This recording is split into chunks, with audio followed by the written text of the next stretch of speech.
Olá, meu nome é José Roberto, sou consultor científico do Sistema Odonto-Apneia no Brasil e vamos estar fazendo uma apresentação para você nesse primeiro bloco, tá? Que fala sobre o tratamento da apneia obstrutiva do sono com o dispositivo intraorais. Muito bem, o dispositivo Odonto-Apneia é um dispositivo já utilizado em 17 países, são 11 anos de trabalho com esse sistema, conseguimos evoluir muito o sistema nos últimos anos, tá?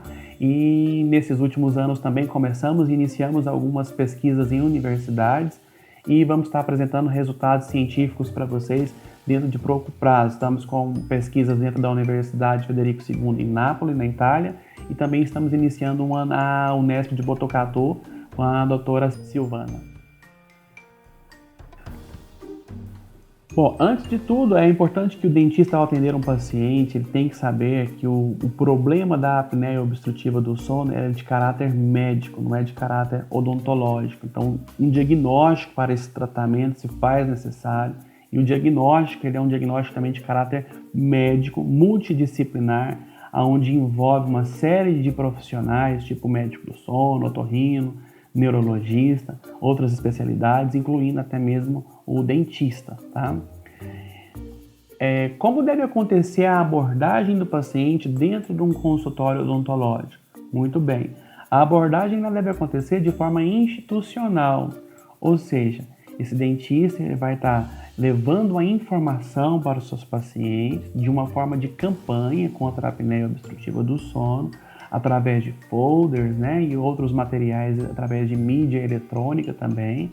O sistema Odonto-Apneia disponibiliza de todas essas mídias e levando ao conhecimento do paciente que o ronco é um problema de saúde, né, que leva à apneia obstrutiva do sono, que o ronco não é só um barulho irritante, que tem os seus problemas, as suas problemáticas, né, advindas do ronco, e o paciente muitas vezes não sabe disso, e isso deve ser abordado dentro do consultório.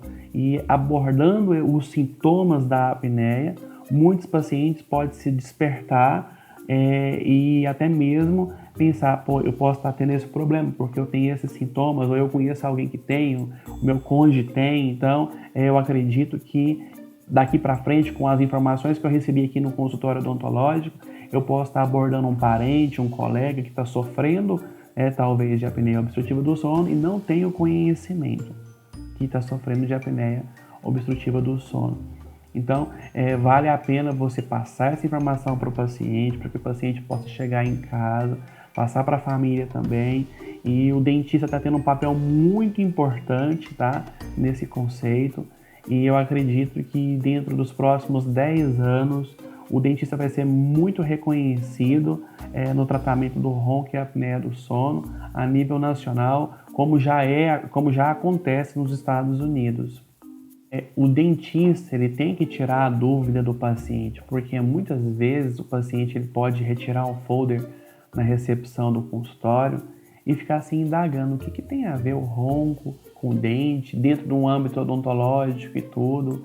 Então é importantíssimo que as dúvidas do paciente sejam esclarecidas dentro do consultório odontológico para que ele possa acreditar no método de tratamento. Então, tem que deixar muito claro para o paciente o que é o ronco, o que é a apneia e como o aparelho intraoral vai atuar, qual que é o modo de ação do aparelho intraoral. Então, ao receber um paciente no consultório, o dentista simplesmente vai explicar para o paciente o que é o ronco. Nesse conjunto de CDs que você recebeu, tem lá um arquivo, tá? Num outro CD, que chama o CD de marketing, que tem um vídeo que explica claramente o que é ronco, o que é apneia e como que o aparelho funciona. E esse vídeo pode ser apresentado para o paciente de uma forma muito tranquila, tá? Enquanto você está apresentando um vídeo, explicando tudo para o paciente, ele pode estar pegando os modelos de resina, que é o protótipo do aparelho que você recebe no seu credenciamento, observando também o aparelho. Você pode estar realizando a construção de um dispositivo intraoral para a sua própria boca, para que enquanto o paciente ele observa o aparelho no modelo, você também pode estar apresentando o aparelho na sua boca, explicando sobre a dinâmica do aparelho para o paciente. Seria uma forma de apresentação mais completa. Bom, enfim, como melhor explicar para o paciente o que é o ronco e o que é uma apneia obstrutiva? Eu costumo mostrar exemplos, né, através de coisas que são do cotidiano do paciente, tipo como aguar um jardim. Você com a mangueira, você simplesmente, para ganhar uma pressão da água, você vai obstruir a ponta da mangueira com o dedo, conforme mostra aqui, né, na foto. Então, aqui essa água ela vai ganhar uma pressão. E o ronco nada mais é do que o estreitamento da passagem do ar, né? Porque o paciente ele vai dormir, a mandíbula vai cair, vai estreitar a passagem do ar e vai passar então de forma reduzida, vibrando toda a musculatura da garganta, provavelmente uma musculatura que já está um pouco mais flácida, né? Do decorrer da idade do paciente ele vai ganhando flacidez, então essa vibração gera este barulho. Então podemos dar um exemplo que o ronco nada mais é do que esse estreitamento da passagem de ar, como se eu estivesse então apertando uma mangueira para que a mangueira ganhasse pressão, e aquele chiado da água seria como se fosse o barulho do ronco. Já a apneia obstrutiva do sono, tá? É um bloqueio total da passagem de ar na garganta. E podemos comparar como se uma mangueira tivesse dobrado, a mangueira do jardim está dobrada, não passa água. Então, a apneia é esse bloqueio total por conta de um excesso de relaxamento, aonde o ar não passa. E uma vez esse ar não passando, o cérebro do paciente vai deixar de oxigenar, tá? Essa parada respiratória pode acontecer até por 10 segundos e acontece várias vezes durante 1 hora. E essa quantidade de eventos que acontece por hora é que vai classificar qual é a gravidade da apneia do paciente. Então, uma forma de explicar bem claramente para o paciente o que é a apneia é explicar que é esse bloqueio total da passagem de ar, porque quando o paciente dorme, a musculatura relaxa, então fica incompetente, não consegue segurar a mandíbula ela vai cair e vai gerar essa obstrução da passagem de ar. Gerando obstrução da passagem de ar, o cérebro não vai oxigenar. Então essas paradas respiratórias podem causar danos ao cérebro, né? E durante essa noite, quando não acontece essas paradas, nos momentos que não acontecem essas oxigenações do cérebro, o paciente então ele fragmenta o sono, é aonde ele acorda cansado, acorda nervoso, indisposto, no outro dia ele não tem um rendimento bom no trabalho.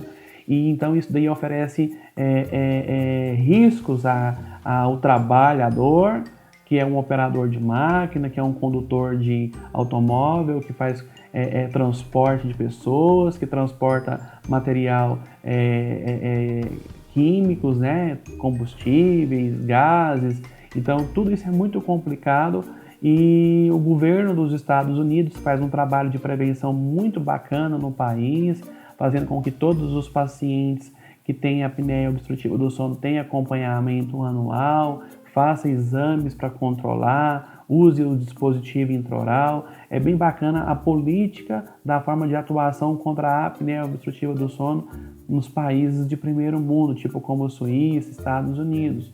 Eu acredito que dentro de um raio mais ou menos de uns 10, 15 anos, o Brasil vai começar também a se parelar com o sistema de tratamento da apneia obstrutiva do sono desses outros países, porque a incidência no nosso país é muito grande também.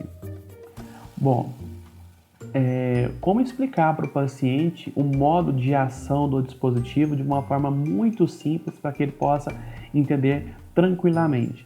Eu costumo até mostrar essa imagem aqui, que é uma pessoa, né, o borracheiro trocando o pneu, e ele está fazendo uso de um macaco. Esse macaco aqui, no caso, seria como se fosse o aparelho intraoral.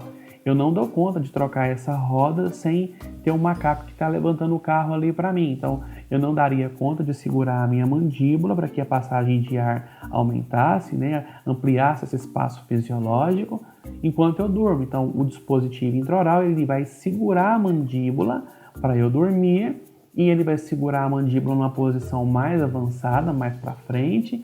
Com isso, vai aumentar a passagem de ar mais ainda e o resultado da minha qualidade de sono, né, é estabelecido outra vez.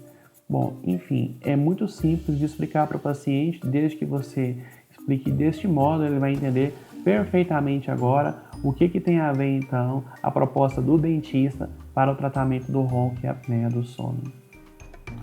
Então, a abordagem do paciente no consultório odontológico acontece como se fosse um trabalho invertido em relação ao trabalho que o médico do sono realiza, né? Geralmente o paciente só procura um médico do sono quando realmente está acordando com engasgos, com o próprio ronco, e ele está sentindo muito cansaço durante o dia, ele já enxerga que é um problema, daí então ele vai num clínico geral, o clínico geral indica um médico do sono, só assim o paciente descobre então que tem a apneia obstrutiva do sono, e quando já está num estado desse, já está num estado muito agravante. O dentista, ele atuando com esse modo de trabalho em forma de como se fosse uma campanha dentro do consultório dele, ele faz um trabalho inverso, ele capta o paciente e depois encaminha o paciente para o médico, e depois, né, o médico devolve o paciente para o dentista, caso seja o diagnóstico mostre que o dispositivo vai ser indicado, então o paciente volta para o consultório para estar instalando o dispositivo intraoral, ou vice-versa, o paciente ele vai diretamente ao médico, o médico vê a real possibilidade da indicação do dispositivo intraoral e encaminha diretamente para o dentista. Então é muito importante que um dentista credenciado no sistema odontopneia tenha um relacionamento com o médico do sono, procure formar uma equipe de trabalho multidisciplinar para estar encaminhando o paciente, né, para otorrino, para nutricionista, preparadores físicos, endocrinologista. É importante então que o dentista forme, tá, esse grupo de trabalho. O primeiro passo é fazer a anamnese clínica odontológica do paciente. A anamnese clínica ela vai fornecer inúmeras informações a ponto de prever um pouco o que está por vir no laudo de polissonografia e a avaliação do otorrino. Então essa anamnese clínica ela está disponível num CD de arquivos para impressão. Você pode imprimir ela e seguir ela detalhadamente, tá? Para dar continuidade ao tratamento do paciente. O primeiro passo que se segue na anamnese clínica, antes de mais nada, é avaliar a situação dentária do paciente e logo depois a ATM. Uma vez que a situação dentária do paciente é favorável para a instalação de um dispositivo e uma vez que a ATM do paciente também é favorável para que o paciente possa usar o dispositivo, simplesmente nós podemos dar continuidade nessa anamnese clínica. Então, caso o paciente não tenha uma quantidade suficiente de dentes para suportar o dispositivo intraoral, não tem o porquê então continuar fazendo essa anamnese, porque simplesmente não é um paciente para uso do dispositivo intraoral. Tem que encaminhar esse paciente então diretamente para o médico do sono, para o médico do sono utilizar outros recursos, né, que já fica mais favorável para esse paciente. Então, dentro do âmbito da situação dentária, vale saber que algumas ausências de dentes devem ser relatadas, porque uma vez que o paciente for utilizar o dispositivo, ele vai ter que ser submetido à construção sobre medida do dispositivo no laboratório de prótese, e essas informações são necessárias para que o técnico de laboratório possa elaborar a base do dispositivo da melhor forma possível para que o dispositivo possa ter o máximo de eficiência e conforto para o paciente. Então, relatar as ausências, tá? São próteses também, se o paciente usa uma PPR, sem implante. Facetas, é muito importante relatar na situação dentária, porque caso o paciente tenha uma quantidade muito grande de faceta, é importante que o técnico confeccione o dispositivo usando uma placa especial para que não possa estar trincando essas facetas. Implantes também, tá? Cáries, então, de qualquer forma, se o paciente tiver cáries e já for fazer o dispositivo agora, se tiver que fazer algum tipo de restauração, alguma coisa, esse técnico vai fazer o alívio para que o aparelho possa servir depois desse dente restaurado. Doenças periodontais vai comprometer então a indicação do dispositivo intraoral. essas doenças periodontais ativas, mobilidades dentais significativas, não pode estar utilizando o dispositivo, porque pode agravar. Então tem que tratar, estabilizar o problema para que no futuro possa então estar recebendo o dispositivo intraoral. E o mais importante é saber se esse paciente já teve algum tipo de avulsionamento dental. Deve relatar caso o teu paciente tenha tido algum tipo de avulsionamento dental, para que esse dente seja bem aliviado, para que essa placa não tenha contato com o aparelho de apneia, não tenha contato com esse dente, para que possa então estar evitando algum problema futuro, né, sobre esse dente que foi reimplantado. Desvio de linha média, você vai estar relatando aqui também se tem ou não, para que quando o técnico de laboratório for fazer a montagem do dispositivo, ele siga, né, o desvio de linha média do paciente. É muito importante relatar isso daí. Então, a situação dentária do paciente é muito importante. Um paciente que tem uma quantidade insuficiente de dentes para ancorar o aparelho, fica contraindicado o uso. Então, a quantidade mínima de dentes são 8 por arcadas. Então, de repente, o paciente usa uma prótese parcial removível e aí vai decidir se vai fazer o aparelho sobre a prótese parcial removível. Então, toda essa consultoria de tipo de situação dentária, se tem prótese ou não tem, você pode estar pegando com esse laboratório que vai desenvolver o dispositivo para você. Uma das questões cruciais também é a questão da articulação temporomandibular, da ATM. Deve-se avaliar, então, se esse paciente, primeiramente, tem uma boa mobilidade, né, de abertura, fechamento, uma boa lateralidade. O que vai contraindicar o uso do dispositivo intraoral seria uma limitação da protrusão mandibular. Se esse paciente não consegue avançar a mandíbula mais que 5 milímetros, fica contraindicado, porque esse paciente que está limitado, de certa forma, se você forçar o avanço dessa mandíbula, você pode desencadear uma disfunção, né, nesse paciente temporomandibular. E se o paciente também ele relata dores na ATM, é muito importante então ficar de olho nisso, porque uma vez o paciente tendo sintomas de dor, fica contraindicado o dispositivo. Tem que tratar esse paciente, eliminar tudo isso, para no futuro fazer uma reavaliação e poder saber se esse paciente vai poder utilizar o dispositivo ou não. Um desvio de abertura, se ele for muito grande, você vai fazer uma avaliação dessa articulação, né? Se tiver desvio, tiver estalo, é bom sempre estar olhando isso daí, mas desde que não tenha dor, o dispositivo pode ser indicado.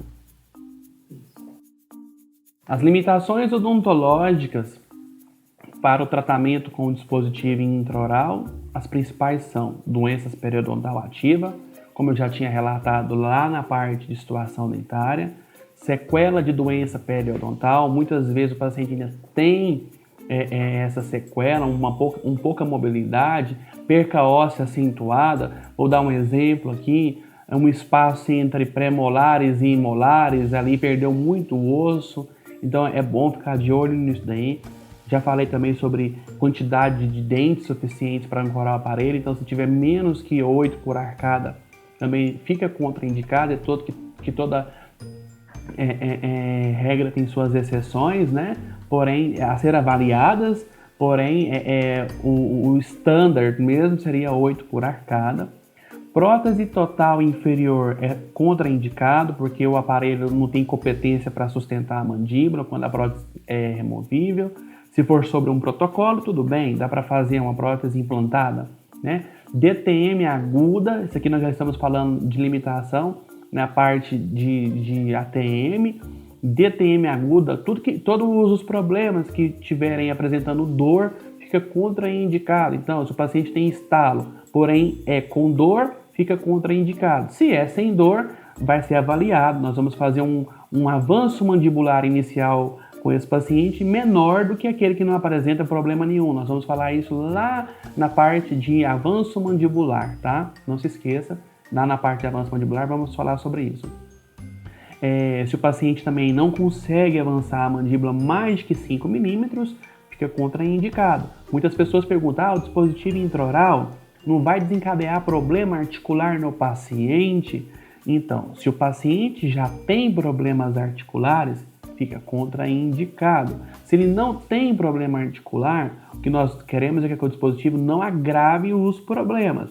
Agora, alguns efeitos colaterais o dispositivo tem, mas durante o uso do aparelho, isso é observado. Se for algo muito significante, é interrompido o tratamento com o dispositivo intraoral. Vamos falar também disso adiante. Pacientes em fase de tratamento ortodôntico fica inviável, porque o dispositivo ele não vai poder permanecer por muito tempo, ele vai travar o tratamento ortodôntico do paciente.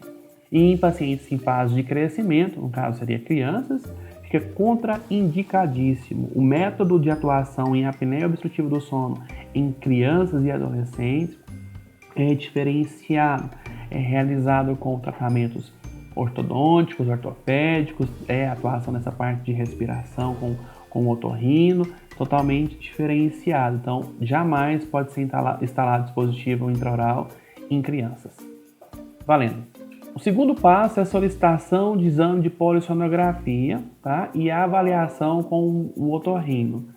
Após o paciente passar para aquela avaliação odontológica e você viu que a situação dentária permite a instalação do dispositivo intraoral, você viu que a ATM também está tudo ok, permite a instalação do dispositivo intraoral, esse paciente deve ser encaminhado para o exame de polissonografia. No site da Odonto Apneia, você clicando lá na seção de pacientes, tem uma relação de todas as clínicas de polissonografia do Brasil. Você então seleciona o seu estado, vê quais são as clínicas de polissonografia disponíveis na plataforma do nosso site, pode estar imprimindo e dando então a relação para o seu paciente para que ele possa procurar qual a melhor clínica que atende o convênio dele, etc e tal. E no CD que você tem aí, que é o de impressão de arquivos, você pode baixar a solicitação, tá em PDF dentro do seu CD, para que você possa preencher essa solicitação, assinar e carimbar, e encaminhar o paciente para fazer o exame. Jamais os planos de saúde podem negar o exame, tá? Existe aí uma normativa de 11 de agosto de 2007 que regulamenta isso daí, e lá no nosso site tem um vídeo também explicando tudo isso. Então você pode imprimir essa normativa, tá num CD também de impressão de anexos de arquivos e colocar junto da solicitação, porque caso o paciente chegue lá para fazer a solicitação do exame e eles neguem, eles já veem que o paciente está amparado, que já está informado. Então é só por uma questão de segurança, você pode estar imprimindo isso daí e passando para o paciente, tá? Bom, enfim, o exame de polissonografia é realizado numa clínica, tá? Onde o paciente é monitorado.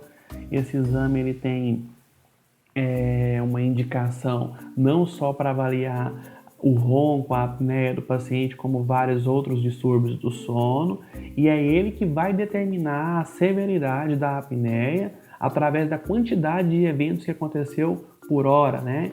Então isso daí é muito importante. Não existe meios nenhum de tratar um paciente com dispositivo intraoral sem ter o exame de polissonografia, tá? Esse exame ele é o fator principal na decisão de qual tratamento adotar, tá? Então, ou seja, se vai ser o uso do dispositivo intraoral ou se vai ser o CPAP, outros meios alternativos.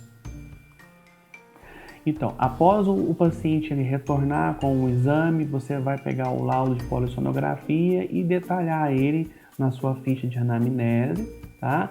Uma vez que esse paciente apresentar a apneia obstrutiva leve ou moderada, fica indicado o uso do dispositivo intraoral. Se a apneia for grave, não é indicado o uso do dispositivo intraoral, porém, em alguns casos, pode-se adotar o uso do dispositivo intraoral, tá? Com um método principal, porém, pode utilizar sim, eu vou falar também disso mais à frente.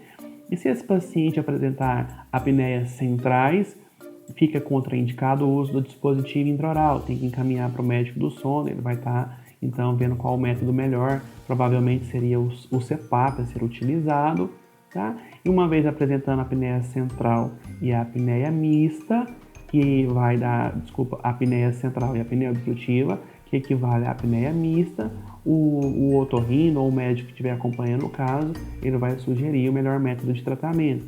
Lembrando que quando apresenta apneia mista numa polissonografia, quando esse laudo de polissonografia apresenta mais apneia central do que a obstrutiva, fica contraindicado o uso do dispositivo intraoral também. E se o paciente tiver uma apneia acima de 30 eventos por hora, pode-se avaliar este caso para saber se algumas questões físicas do paciente pode estar levando você a indicar o uso do dispositivo intraoral de um modo meio que desbravativo, né, para saber se o dispositivo vai ter uma eficiência ou não. Então vamos dar uma avaliada nesse desenho aqui e observar que uma apneia obstrutiva ela é decorrente de componentes obstrutivos das vias aéreas superiores. Durante os episódios se produzem colapsos que vão desde as fossas nasais até a porção inferior da hipofaringe, mais frequente orofaringe e hipofaringe.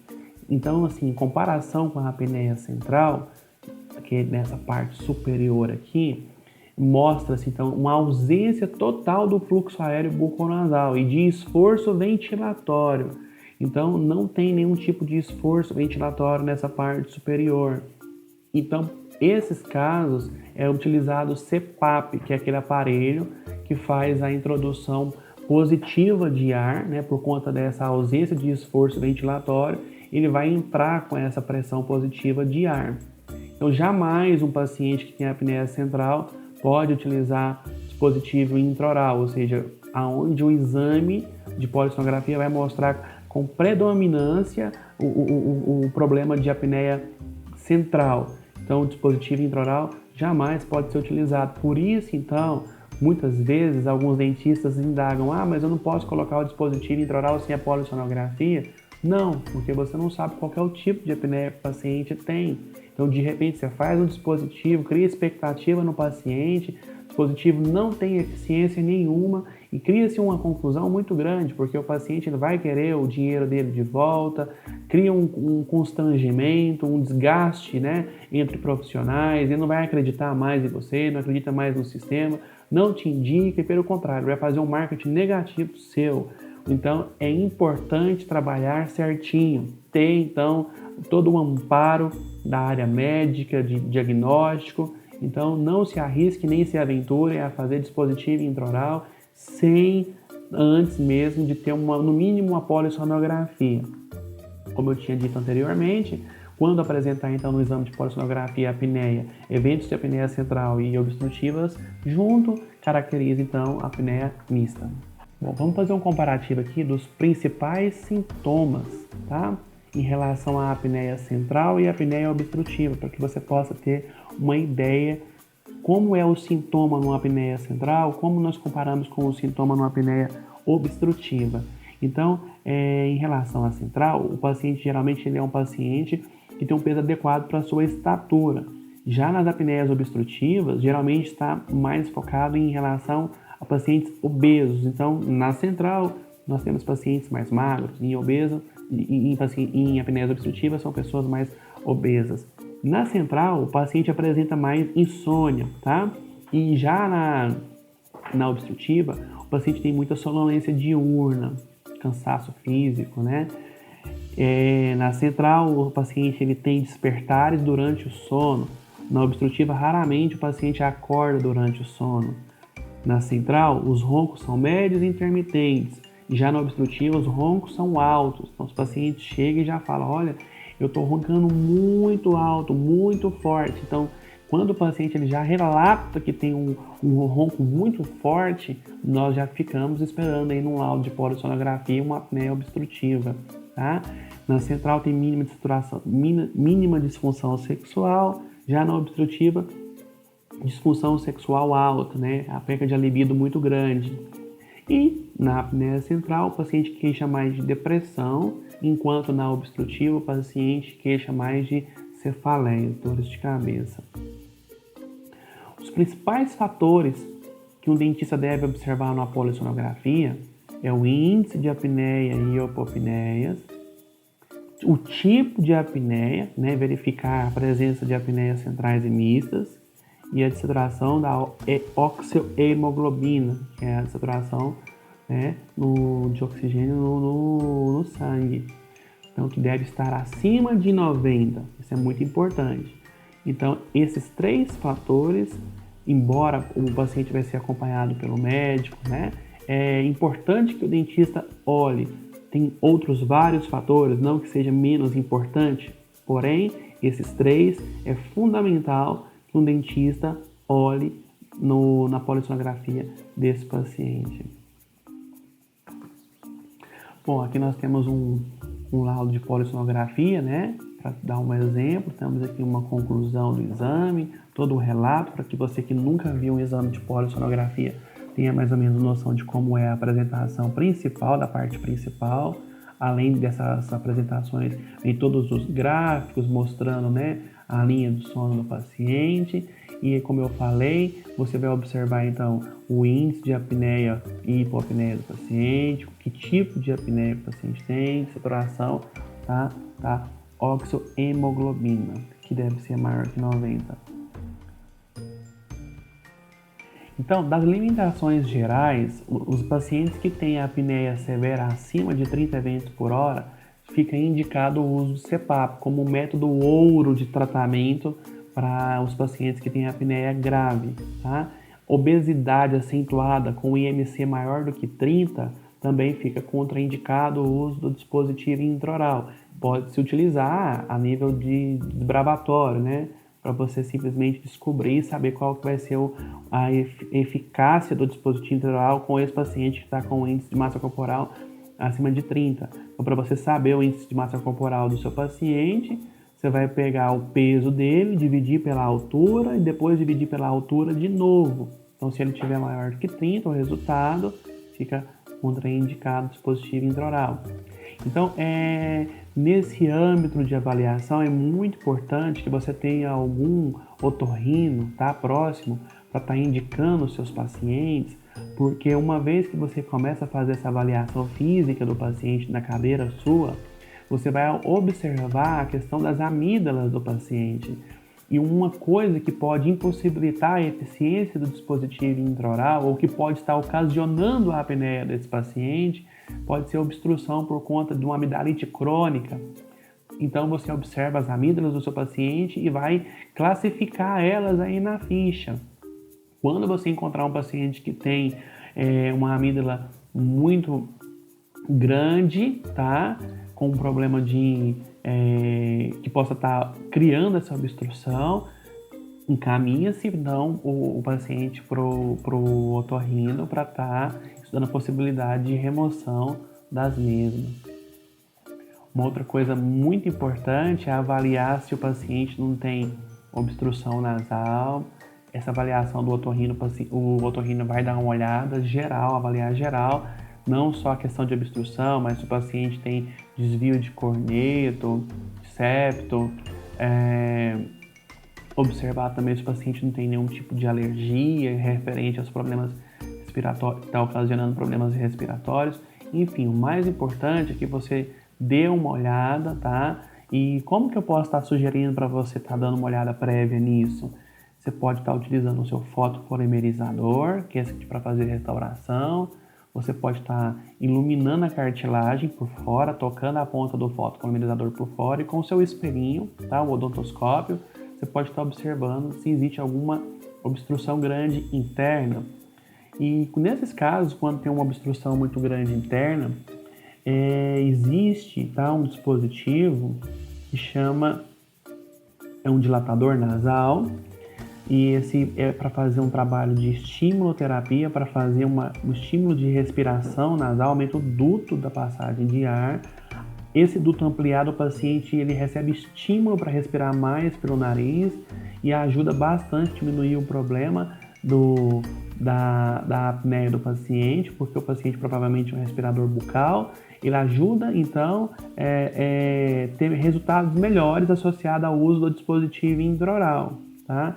Esse dispositivo aqui, a odontopneia tem disponível. Caso você tenha algum paciente que tenha essa característica, são 4 tamanhos, pode ser medido, né, qual o tamanho ideal para esse paciente. Nós já fizemos alguns estudos clínicos que comprovam que o dispositivo ele apresenta uma eficiência maior associada ao uso dos tubos quando o paciente ele tem algum índice de obstrução nasal. Nós temos aqui a avaliação da abertura de orofaringe, conhecido comumente de Malapaf, e você pode avaliar o seu paciente pedindo para o paciente abrir a boca, né, ao máximo, colocando a língua para fora, e você vai observar então que tipo de obstrução você pode ter aqui nessa região. Enquanto maior essa obstrução, menos eficácia o dispositivo intraoral pode apresentar. Então é bom que você classifique aqui na sua ficha essas questões de alterações anatômicas, né? Como macroglossia, o excesso de volume na língua do paciente. Pode observar aqui que a língua está até totalmente marcada. Isso aqui gera essas obstruções, um excesso de grandeza da língua. Avaliação do palato mole, da úvula da língua, todos esses tecidos moles, tá? Avaliação da circunferência de pescoço, sendo que se for maior de 43 centímetros para homem está anormal, para mulheres maior de 38 centímetros também está anormal. Tudo isso, enquanto mais fatores negativos você for encontrando, menos eficiente o dispositivo vai apresentar no tratamento. Isso daqui essa avaliação prévia que você já vai fazendo, já vai somando aqui uma situação para que você possa dar depois para o paciente um leve feedback. Fala, olha, associada a tantos problemas anatômicos, nós não acreditamos que o dispositivo intraoral possa ter uma eficiência muito grande, porém vale a pena fazer o dispositivo, fazer um controle, depois com polissonografia, do antes e depois, para saber que tanto que essa apneia abaixou, porque o que acontece é o seguinte, o paciente ele vem e ele fica esperando um resultado ótimo, maravilhoso, mas cada paciente é um paciente, está associado a essas tantas características que o paciente apresenta individualmente de um para o outro, não pode se criar uma expectativa muito grande nesse paciente. Então, existe um exame que chama o exame de fibro, que o médico ele vai entrar com essa varinha, né, que tem essa fibra, que ela vai fazer então uma avaliação para descobrir então a questão de algum tipo de problema anatômico que o paciente pode ter e também ver se não existe algum tipo de tumor que não é possível ver a olho e provavelmente alguns tumores podem estar provocando essa obstrução. É importante dizer que a polissonografia ela não vai te dar o que é a causa da apneia, ela te dá simplesmente a classificação da apneia. É muito comum chegar um paciente muito magro no consultório e você olha, faz o índice de Malapaf, tem abertura, você olha o nariz, não tem obstrução, o paciente não tem perfil de roncador nenhum, provavelmente pode estar tendo um tumor que está gerando essa obstrução, né? O paciente não tem perfil de roncador. E aí você simplesmente, quando tem uma situação dessa, de cara você já pode solicitar esse exame também. O ideal é que todos os pacientes sejam submetidos a esse exame, tá? Além desse exame tá te mostrando essa questão aí de não ter um tumor e tal, é importante você também avaliar se o paciente realizando o avanço mandibular, uma vez que vai filmando, observando tudo, ele faz o avanço mandibular, você observa se vai abrir bem o espaço. E isso também pode determinar a indicação do dispositivo intraoral para alguns pacientes que têm apneias graves. Então, se abrir muito, esse exame vai te mostrar uma abertura significativa, ele vai filmar, vou mostrar aqui mais adiante, você vai entender direitinho. Mas antes disso, eu queria só complementar aqui que o exame ele é fundamental para enxergar essas questões de tumor. Bom, aqui nós temos aqui um exame que foi feito e um vídeo para que vocês possam ter um pouco de ideia. O médico pede para o paciente avançar a mandíbula, ele avançando a mandíbula mostra que tanto que abre, olha o tanto que abre aqui. Então, se abre significativamente bem, pode ficar então indicado o uso do dispositivo intraoral para aqueles pacientes que mostrou na polissonografia uma apneia grave, uma apneia obstrutiva grave, que estaria contraindicado o uso do dispositivo intraoral. Através desse exame você observa se abriu bem, então podemos fazer então uma tentativa com o dispositivo intraoral, que esse exame ele atua como se fosse um convite para que nós tentássemos então usar o dispositivo e encontrar melhores resultados. Já é uma esperança maior que o dispositivo possa funcionar muito bem. Aqui nós temos um exame que mostrou então redução importante do espaço anteroposterior da hiporofaringe, que melhora com a anteriorização da mandíbula. Esse paciente aqui ele tinha 65 apneias por hora obstrutiva, estava contraindicado o uso do dispositivo intraoral, o médico queria instalar o CPAP urgente, então o dentista ele teve o cuidado de olhar a característica física do paciente, notou que o paciente tinha uma retrusão mandibular muito grande e que valeria a pena então fazer esse exame para ver então se iria abrir bem com o avanço da mandíbula, e uma vez observado que abriu bem, ele indicou o uso do dispositivo intraoral. Vamos mostrar também o resultado nos slides seguintes aí para você ver como então esse relato de caso foi bem sucedido. Bom, aqui indicação do dispositivo intraoral fica então para ronco primário, apneias leves e moderadas. Nas apneias severas, como eu disse antes, fica indicado a caráter desbravador em pacientes com retrusão mandibular que estavam indicados a cirurgia ortognática, tá? Em casos de apneias obstrutivas severas em conjunto com o CPAP, o que eu quero dizer com isso? Muitas vezes o paciente tem uma apneia tão grave que de repente vai ter que titular o CPAP e a pressão de ar positiva que vai entrar é tão forte que causa um desconforto muito grande para o paciente. E você instalando o dispositivo intraoral junto, o dispositivo intraoral já vai abrir uma quantidade mínima ali, que de sua forma vai auxiliar no titulamento do CPAP, ou seja, o titulamento do CPAP conjunto ao dispositivo intraoral, ele é menor, então isso gera um conforto para o paciente também. Lembrando também que o uso do dispositivo intraoral, ele, junto com o CPAP, ele fica muito indicado porque suponhamos que acaba a energia ali de madrugada ou na hora que o paciente estiver dormindo, o CPAP deixe de funcionar, então pelo menos o dispositivo intraoral vai estar ali abrindo uma quantidade mínima, não deixando o paciente numa situação de risco de morte. Então é muito importante indicar o dispositivo intraoral para qualquer tipo de apneia que o paciente tenha, ou seja, qualquer severidade que o paciente apneico tenha, e em relação à apneia obstrutiva, lógico, porque uma hora que ele não conseguir levar o seu CPAP numa viagem longa de avião de 11 horas, ele pode então usar o dispositivo intraoral. Se ele for para um rancho que ali não tem energia, ele pode usar o dispositivo intraoral. Se for um homem, paciente masculino, estiver se relacionando inicialmente, ele fica constrangido de usar o CPAP ali do lado ali da pessoa, então ele pode usar o dispositivo intraoral. Então o dispositivo intraoral, ele de qualquer forma, ele é muito bem-vindo nos casos de apneias obstrutivas severas, mas não com uma indicação de tratamento tipo linha ouro, né? No caso seria o CPAP mesmo. Então é só para que você, quando tiver um paciente que recebeu polissonografia, que deu apneia grave, para que o paciente ele enxergue que possa realmente ainda, de qualquer forma, ter o dispositivo intraoral para usar de conjunto com o CPAP ou alguma situação que ele não puder estar portando o CPAP. Bom, então, continuando aqui, eu já falei, né? Muitas vezes você vai ter um paciente que vai ser submetido à cirurgia ortognática de avanço mandibular, não só porque tem uma apneia muito grande, mas por uma questão também, né, de perfil, né, anatômica. Observa que essa paciente era uma paciente que tinha uma retrusão mandibular muito grande, estava indicada a cirurgia ortognática, era apneica.